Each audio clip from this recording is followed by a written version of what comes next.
black churches have majored in their abilities to provide charity, but not all black churches have been able to provide justice for the community.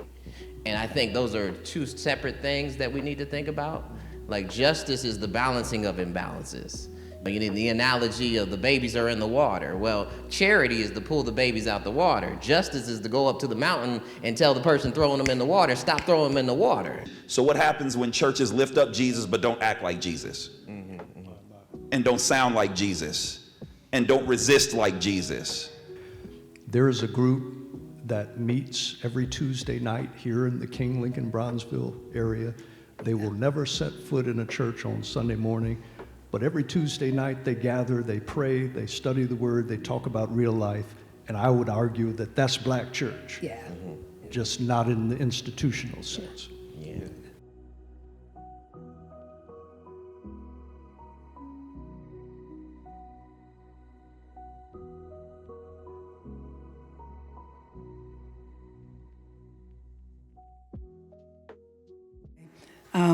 One of the questions also is how has the Black church balanced its spiritual mission with its role as a center for social and political activism? I know that at Union Grove we have the candidates nights, the coming in on Sunday services. You know, there's been a candidate or two come in at that particular, during that political time. So what about the role of spiritual leadership within the Black church? How has it evolved over time? We heard Dr. Moss in the video say that you don't just come into our church, you just don't come into Trinity. You come in when you're invited and when you want to allow the people to ask questions. And so when in the political climate that we see ourselves in today, how relevant is that to actually operate, that kind of manner? The truth of the matter is, we as Black people have never had the luxury of segmenting out our Sunday morning faith from our Monday through Friday experience. That's right. And historically and realistically, we have always considered the whole person and whole community. So in our theology, in our estimation, there is nothing that God doesn't have something to say about as it concerns our living. So we don't bracket out politics from our social life, from our artistic life, from our health.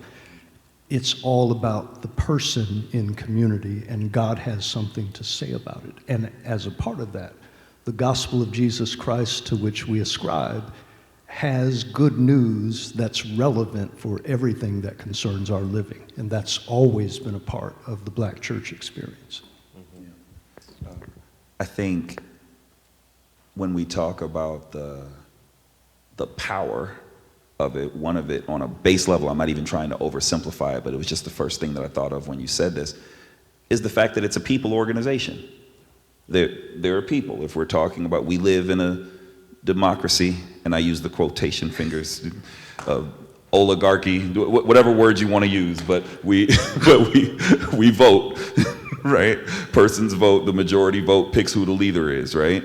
And so on a base level, the power of the Black church is that there's a demographic that shows up at a regular basis, right? The leader of said organization has a measure of influence, right? And people who may not have the interest of that community, of that constituency, see an opportunity to get votes. I want to be very clear, just as we're talking about that in terms of value, we may see it a certain way because we're rooted, reared, raised in it. We have generations that come up in it. Many of us can't even imagine life without the church. But that's not everybody's norm. There are people who come to the church to benefit from the church, and all they want to do is benefit from the people enterprise that is here. And I think it's just important just to own that as an honest truth, because if we understand that, then we don't get excited when they show up in October, and we're not as disappointed when we don't see them in December. Right? We just understand that the rules of the game, right, is that as a people enterprise, that they see it as an opportunity, even if we see it as something that's deeply intimate. Right. And it's just important to own that as a reality. No, two very good answers. I just want to Do y'all not disagree with each other? Y'all can't always be agreeing. yeah. No, I disagreed with him a second ago. And then he told me I was wrong at my church. We're going to talk about it later. No, I have to piggyback on what Dr. Dudley said, and I think it should be stated that, you know, when we talk about the black church is not a monolith. You know, That's true. So because it is not a monolith, you know, we can't. When we have to distinguish that there are some churches that are doing it, and there are some churches that are not. And I agree with Pastor Holmes when he's talking about there are some things that we do politically without even, because it's so innate to our struggle, you know, that we're doing things. For example, we're a mental health institution just because we get to be around other black folk, you know, and there's just something healthy about people who understand what it's like to be in to work in white spaces, to you know, kind of live in other spaces. When you get around your people, you could be like, you know what they said to me at work, and that's just something healthy about that. Now, I will say, however, that I think black churches have majored in their abilities to provide charity, but not all black churches have been able to provide justice for the community. And I think those are two separate things that we need to think about. Like, justice is the balancing of imbalances. You know, it's you need the analogy of the babies are in the water. Well, charity is to pull the babies out the water. Justice is to go up to the mountain and tell the person throwing them in the water, stop throwing them in the water. You know, so I think there's a different kind of political and power struggle that happens in the ministry of justice that probably doesn't happen in most black churches. But the ministry of charity and the ministry of care happens in most black churches. And in my opinion, we should have a problem with that. Oh, I absolutely have a problem with that. So I get the monolith, and I want to hold space for what Dr. Dudley said, because he's right. The truth of our humanity is that we bring all of our imperfections into the thing. And the thing that we probably don't give God enough praise for is that the work of God continues to happen in spite of our shortcomings, our faults, our failings. And I know that we're headed in a certain direction, but I want to own as a truth that the church isn't a monolith, but with my very real bias, as someone who espouses liberation theology, I have a problem with the notion that there are institutions that claim to be Christ-centered but are not justice engaged. Now, not an indictment. I don't have a heaven or hell to put anybody in. But I have a problem with who will complain about it or speak to it or use the pulpit as an opportunity to be relevant on the back of other people's suffering, but then not be thinking or even trying to be inclined towards what Jesus would be about. So here's the tension, because you said disagree, and that wasn't on purpose, but since we're here now, here's the tension. So what happens when churches lift up Jesus but don't act like Jesus? And don't sound like Jesus? And don't resist like Jesus? And maybe the challenge in where we are is that we have churches with crosses on the top, but we don't carry them. And I'm not sure if we shouldn't be mad about that. Right. In fact, because I pastor here, I'm mad about that. I was going to say, we all should be mad about it. Yeah. I'm mad about that. Yeah. And let me complicate your statement even more, because we have to remember that when we say black church, we're talking about, number one, the 7 historically African-American denominations that have been functioning. But we're also talking about black people in the 9 historically white denominations that have accepted black people. Right. We're talking about black people in the Roman Catholic tradition. So it is not a monolith, and it's very broad, diverse. But here's the thing, and I want to agree with you. Sorry, I can't disagree with this, but I'll agree that even if you call yourself black Christian or black church, that doesn't necessarily equate to you standing in the shadow of Jesus Christ and operating and living in the way that Jesus did, which is historically how we've understood black church. So just because you're black and you go to church doesn't mean that you're walking with Jesus. Amen to that. One of the, just in this last piece that you all responded to, you know, I heard things like resilience. You didn't basically say resilience out, but also there are challenges. I read an article probably a couple of months ago that said one of the demographic groups missing from the black church were black men 50 and older. And so what do you say, this isn't one of the questions that's on there, but just your conversation that made me think about that particular article. So what do you say to a statistic that bears out the fact that middle-aged black men are a missing demographic from the black church? Well, the scholar in me has to raise the question, okay, who you been talking to and where are you getting these statistics? Where are you going? How are you observing? Because I'm not sure that that's exactly accurate. I think the study was done in Baltimore. Right. Yeah. And so, I mean, if you're looking at a particular segment of the population, that may not capture the fullness and the reality of that. I'm just not sure how true that is. But to your point, if it is true, in fact, that is a missing demographic, I'm not sure if that demographic is representative of those who are still following Jesus but have chosen not to align themselves with a particular institutional expression of church. So they are still black church, just not necessarily showing up on a Sunday morning. You know, I'm thinking about, and this is skipping all the way down to the end of the questions, but there is a group that meets every Tuesday night here in the King Lincoln Bronzeville area. They will never set foot in a church on Sunday morning, but every Tuesday night they gather, they pray, they study the word, they talk about real life, and I would argue that that's black church. Yeah. Just not in the institutional sense. Yeah. I agree. I agree with what Dr. Dudley just said. When I hear that question, I think very briefly about some of the institutional realities that we live in. So when you said that, it's hard for me not to think about the 1 in 3 African American men between the ages of 18 and 35 who are either in prison on parole or on probation. Absolutely. Right? So we should just own that there are some things structurally that happen that lend to those numbers. You got to be in society to go in church. You have to be in society to go to church, right? Right. So, and I think deeper, there's an opportunity for us to consider the way in which our ministries, I feel like getting in all the trouble tonight, the way in which our ministries look. If that is a reality, that's empirical data, that is a fact, then how should we be thinking about ministry that ministers in light of that? Mm-hmm. So if we're talking about the black church, right, and we know that there are segments of our families, right, brothers who are dealing, and sisters who are dealing with the reality of incarceration, right, that affects who we see, so that way we can nurture their spirituality, then what are we doing to go get them? Yeah. Mm-hmm. And perhaps the indictment is that we've created this function where the bourgeoisie gets to sit inside of the church, and we're not as concerned about casting our nets to go get those brothers, go get those sisters. And here, real quick, and I'll yield. I'm from New York City.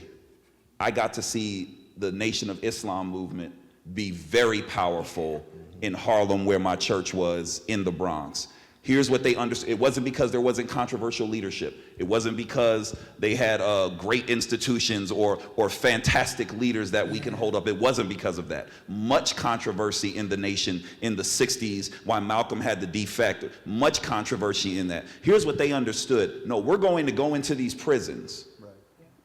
And we don't care about your record. We don't care about what you did. We're going to show you love. We're going to empower you. We're going to get you to see yourself the way that we believe God sees you. We're going to give you a place to come when you get out. We're going to make sure that we care about your social function in the world. We're going to care about you. We're going to empower you to be a leader in your family. I'm not going to espouse something that curtails and castigates your manhood. And then I'm going to let you name the way in which you function with regard to your own spirituality. And I don't know if we've done the best job of that. I think there's an opportunity for us to lean into that more deeply. That's what I think about when you said that. Yeah. When I heard the statistic, I was thinking about It was an empirical study, by the way, Dr. Dudley. It was empirical. But limited sample is all I was arguing. Randomly selected. Yeah. Small sort. Yeah. Yeah. when I heard the statistic, what I thought was about other empirical studies have suggested that black men's spirituality is lived out practically. To Pastor Holmes's point, that there has to be something practical for them to do, and in most churches, while the leadership is black male, that's only one position. So what do the rest of the men do? Where do they plug in? And then I think historically there's been such an emotionality in most black churches that is countercultural to how we raise black men. So there used to be the thing that black men go to mosque, but black women go to church. Because just it's the emotionality or the way in the expression of the black church is often more appealing to black women than it is to black men. Like if you go to the barbershop, they're gonna say, why are they doing all that in there? Yeah. So I think that's a part of it. And I think there's there's some deep sexism going on too as well. Thank you for naming it. Because There you go, yeah. because like I said originally, black churches run by the women, and you can tell by how black men. I mean, you can tell by how some black men of a particular age talked about Kamala Harris that that they don't really favor black female leadership. Yep.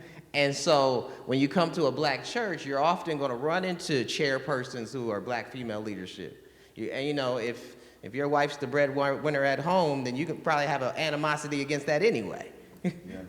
Yeah, and I wonder if we're able to be honest about that, just within the framework of our institutions, and maybe we've done it away so long to where we don't recognize the effect that it has on congregation, the way it affects people's household, right? So what happens when hey, I want Bay or Boo or my man to come to church with me, and then the structures of the world have pushed on him in a certain type of way to create a certain type of tension, and then they come to church, and then the way in which the pastor is regarded by that sister is not the way the sister regards him when he's at home. Thank you. There you go. Thank you. Right? Yeah. So now, just as an act of resistance, I bet I'm not going. Yeah. You made him a pie. right there. And so we just have to be honest. We just have to be honest about that. And I think, to your point, that there are things that happen that lend to that type of function. If we're really being honest, there are leaders who benefit from that type of function and don't necessarily do the best work to keep that from being a reality. And I just think we have to be honest about that. Yeah. The next question has to do with the modern day relevance, since now we know empirically that black men 50 and older don't attend church on a regular basis. It was in Baltimore, though, right? I think that's what Dr. Dudley was saying. Yeah. And their incarceration rate is 4 times the national average. So,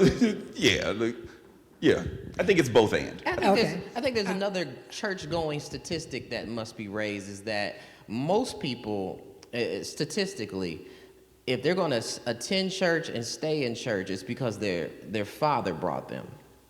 Statistically, more people stay in church because their father brought them than if their father and their mother brought them. Yeah. So if this demographic is not here, if there are not men to bring their sons to church, then the cycle continues. If the father bringing them is statistically the thing that keeps them in there. And Professor Mattie, to your point, Hey, Professor. the part that you're lifting, Prophetically. the part that you're lifting, these are conversations that have been happening since the late 80s. Right. There's all types of scholarship and books why men don't go to church, right? Right. In fact, Not just black men. not just black men, right? Across the board, Oh, right? yeah. Like why don't men go? There's all types of resource around that. And maybe it's the case, much like other industries that oppress under this empire, where it's easier to speak to the problem and not solve it in the name of relevance. Right. Right? As opposed to really get into some grassroots things that we can operationalize, so that way it's no longer an issue. Because if I'm making money off the book, I don't really care about whether or not y'all go to church or not. I might not go to church. I just want to I'll go ahead and write, and I'll write about my experience. I'll put some data behind it, right, and pass it along. You know, I get a couple nickels and I'm fine. But to actually do the real work of what it means to change that thing specific to an institution. I'm Baptist, so autonomy is a real big deal, right? So, right, specific to the context that I'm serving in, but are we doing the real work to address that? So, And I'm glad you brought up the 1980s black church, because I think something specific happens in the 1980s where there's the boom of the mega church, which the black church benefits from, but also the boom of the prison industry, and also the boom of the pharmaceutical industry, all at the same time. So I think there's some particular injustices that play in the ways in which the conservatism of the black church kind of distances itself from the struggles of particular black people on the ground. Yeah. And during that time also, there was the whole crack cocaine epidemic as well. That too. was in the black community. And I would add to that, remember, coming out of the 60s, going into the 70s, after desegregation, you have a dilution of the black community too, at the same time. So you have dilution along with the intensification of all of those issues that are cropping up. So we're hit doubly. Okay. And then you mentioned the elevation of the bourgeois black person in the 1980s. So these are the people that are holding on to respectability politics, those people that are also in church. So the boom of the church happens with the boom of black America in a particular way, but you know, we've always been us and them in a lot of ways. So it's like we got our poor cousins and we got our rich cousins, we got our secular cousins, we got our sanctified cousins, you know. so then what happens? I'm sorry. So then what happens when that separation does damage to the institution that has been rooted and reared and raised us, right? Yes. So now we have access. Now we can move to the good side of town. Right. We don't have to struggle. We don't need our own institutions. We can get into their institutions. And I just want to own as a public intellectual that I'm saying this while the graduate of a couple of PWIs. So I just want to be clear that I'm levying a critique. But I also am clear about, you know, where I got my credential from, right? So, but what does it mean where I don't have to? In fact, let me just pause, because I have members of our church who are education snobs, and I'm looking at you. I'm not going to put you on the internet, but I just know that that's a real thing. So what happens when I don't need the institutions that come out of the church? I don't need those. I can get into a Harvard. I can get into a Northwestern. I can get it. I have access to those places. I have access to those opportunities. Right, and now at the expense of the community. So now the people leave, which means their capital leaves, right? Their resources, the stuff that they get from those places doesn't come back here. Right. And I think the way that looks present day when we're talking about the black church and the intersection of black church and black community is so now the resources are gone. Most of our churches that reside in black communities are not largely attended by the people who live in those communities. Right. Right? You know, my pastor pastors a church in the hood. The overwhelming majority of his membership are affluent, well-to-do, outside of the community folk. Right. Hold that thought for a second. So we're going to talk about modern day relevance now. How does the black church continue to address contemporary issues facing the African American community? Such as economic inequality, education, healthcare, voter suppression. I don't expect you to address each and every one, and police brutality. And also, how about black on black crime? One of the things that has happened over the years is that we've lost a deeper sense of relationship across the board. And so we've not been able to care for one another, back to what Reverend Turner said earlier, in ways that are necessary. So I would say relationality is one key to what needs to happen. But the other, and I'm biased towards this, is it always gets back to the money. And what we don't have and have not leveraged well is our economic potential and our collective and combined resource that we still have, but it's just, again, diluted across the board. So when you're not connecting a collective resource to the deeper relationality, all of the other problems and symptoms of things that are wrong and things that are broken are allowed to fester. We have enough money to be able to send all of our black and brown babies to college if they want to go. Yeah. That's right. But how many of us have seen 4 or 5 churches come together collectively to say, we're going to pool our resources to make sure that they go, right? We have all the human resource that we need to do whatever we need to do in our communities. But we've not dealt with the problem with relationality, the problem with that collective economic resource that we have available. Let me inject something briefly. When I was an undergrad at Ohio State, I wanted to study. I actually wrote a paper on the Black church, and at that time, it was about Columbus. But at that time, I talked about the Ministerial Alliance, the Columbus Black Baptist Ministerial Alliance, and also there was another organization, it was called the CCC, but at that particular time, we used to have, are you from Columbus? Are y'all from, we had Singletary's Market on Mount Vernon Avenue. It was supposed to be the competition to Kroger's. And so this Black Ministerial Alliance, they actually formed a Buy Black weekend, and so it was very successful in that particular, on that particular weekend. But as it got, you do it one time and it's like that shiny new thing, and everybody is enamored by it. But then you go back to your regular shopping patterns, and so of course, it went out of business.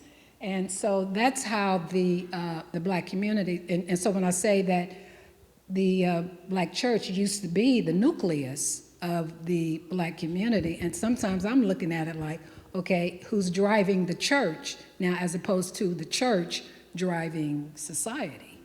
That's an excellent question to raise. I say this respectfully, but I'm about to get in trouble. You won't. A couple years ago, we were talking about having 80-year-old presidents, and I think the church has become such a gerontocracy that, with respects to our seasoned saints, it's become such. Now, if you think about the civil rights movement, the Montgomery bus boycott was led by a 26-year-old leader. How many 26-year-old leaders are running churches today? And unfortunately, because I parent an elderly person, which is my father, he's my third child, unfortunately, boomers are not the most innovative generation in this moment. So when you elect that as your leadership, I get, we want seasoned people to run seasoned institutions because we value the experience that comes with those people. But also, there was in the business world, what they understood was reverse mentorship, that you could get somebody much younger than you to mentor you in innovation.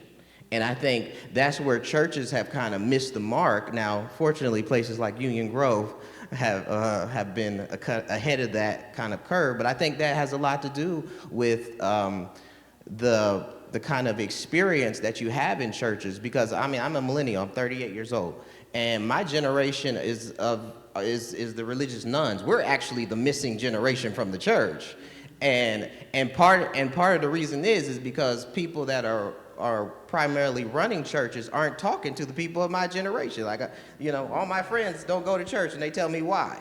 So, I know why they don't go. Whereas, if you're of a different age, you're not having those conversations. You're talking to people that are probably already in church or, just.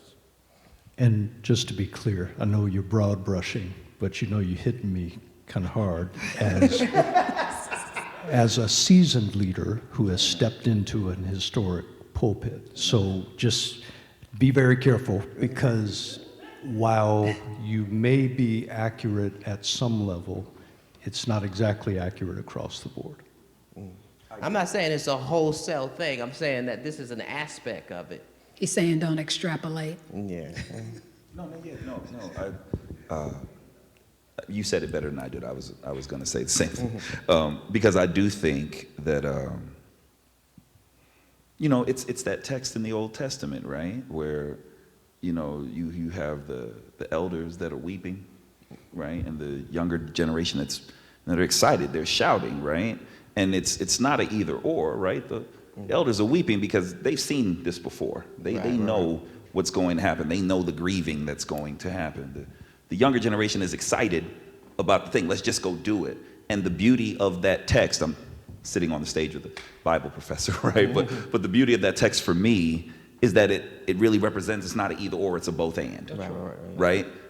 If you have the elders with a bunch of wisdom and no energy, nothing's gonna get done, right? They have visions, right?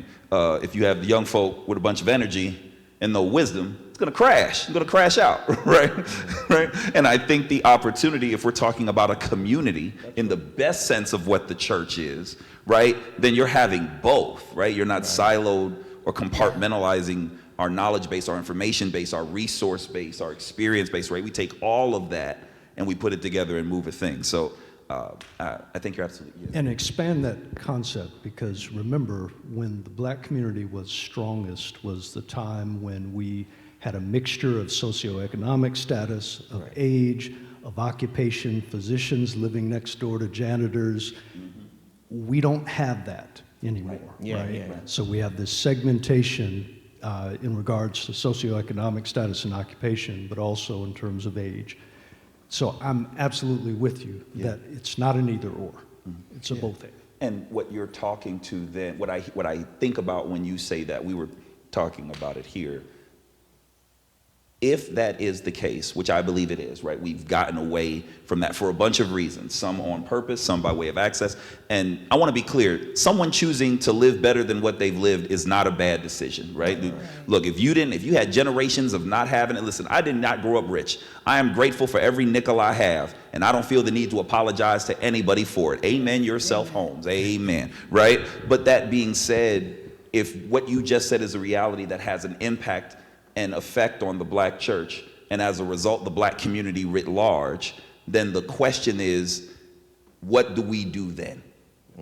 And I think that we have to just own some truths apart from the romanticizing of a movement. Right? If we're going to get through this iteration of the empire being itself, we have to be honest about what an actual movement looks like. And maybe it doesn't look like, maybe we're holding it to a standard that we're never going to be able to achieve again.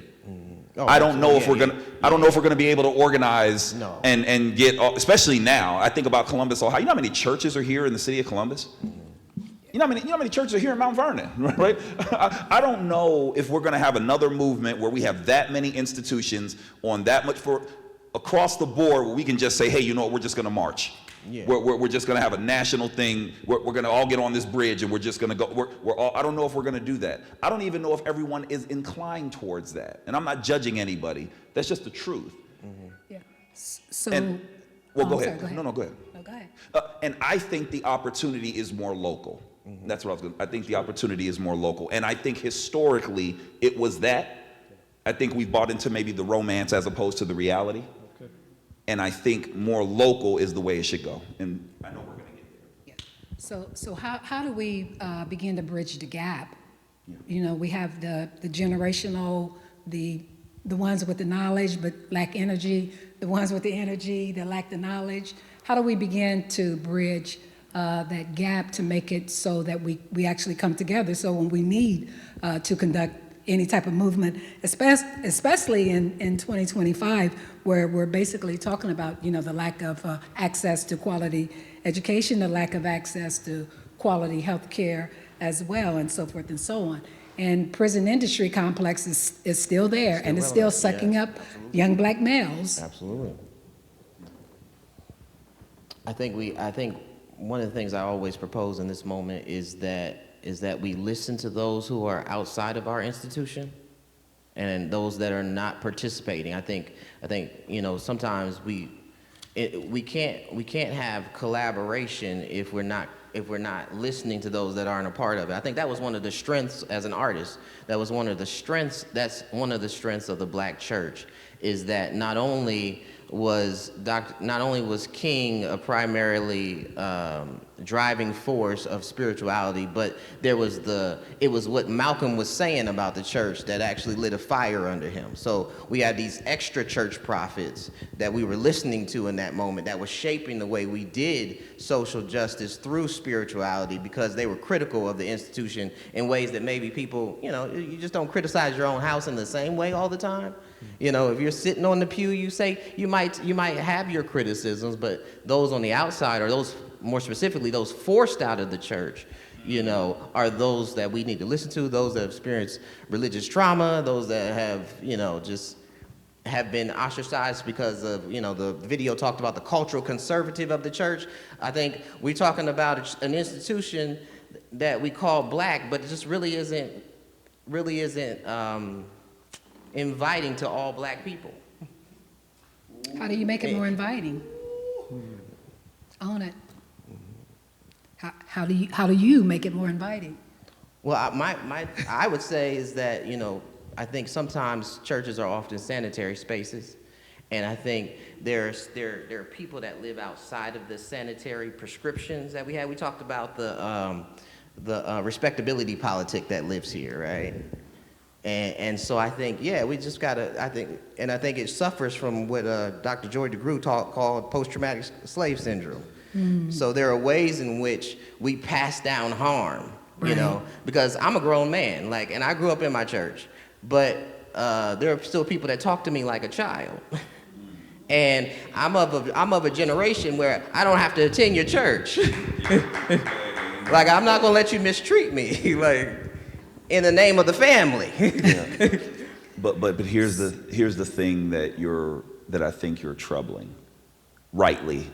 And let me go backward to go forward. A few weeks ago, I preached a sermon. It was during Black History Month, and I asserted in the sermon that we have to get to the point where it can't just be Black Lives Matter, and we're only talking about a certain set of Black folk. Absolutely. So Black queer life has to matter. Right. So Black life who's been justice involved has to matter, right?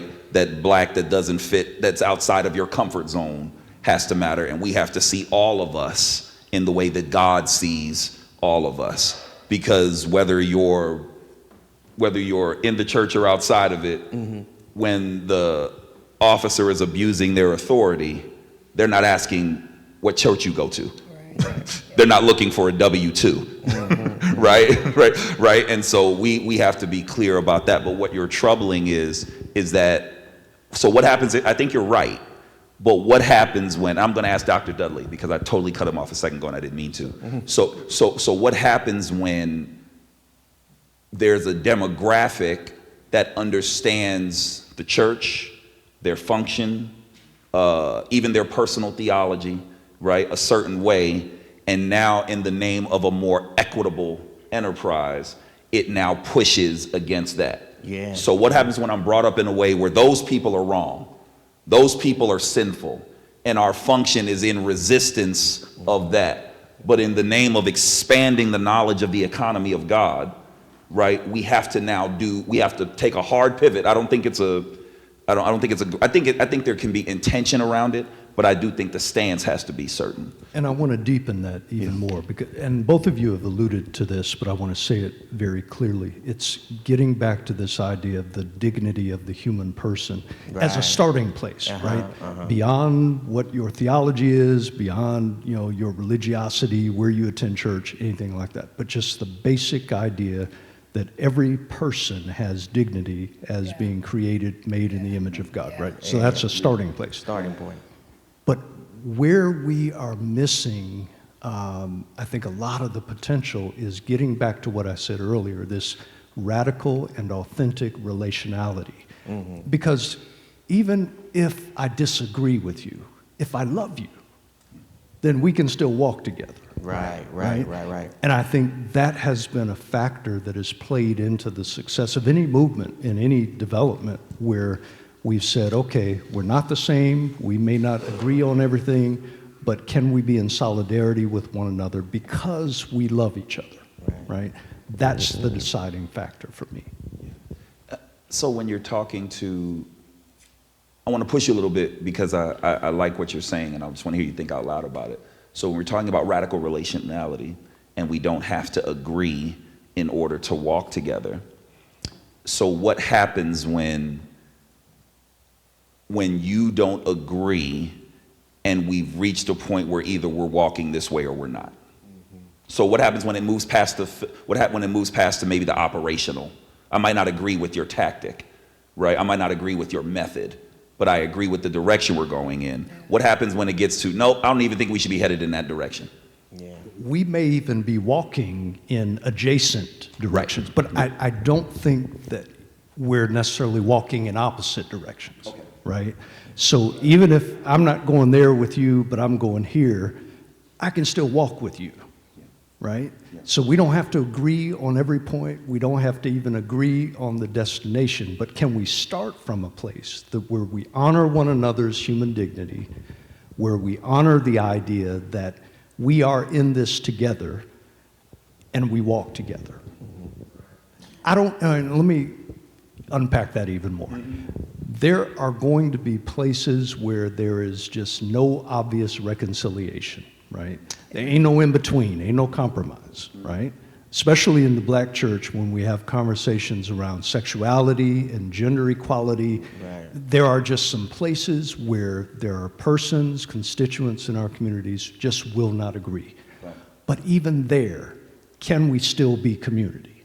And I appreciate Dr. Dudley's point because he comes from a positive kind of like way forward. Now I'm more Afro-pessimist, so I think first we have to acknowledge the ways in which we've been oppressive and the ways in which we've adopted oppression and become an oppressive institution ourselves, because that's just literally the byproduct of being under oppression is that you learn the ways of your oppressor.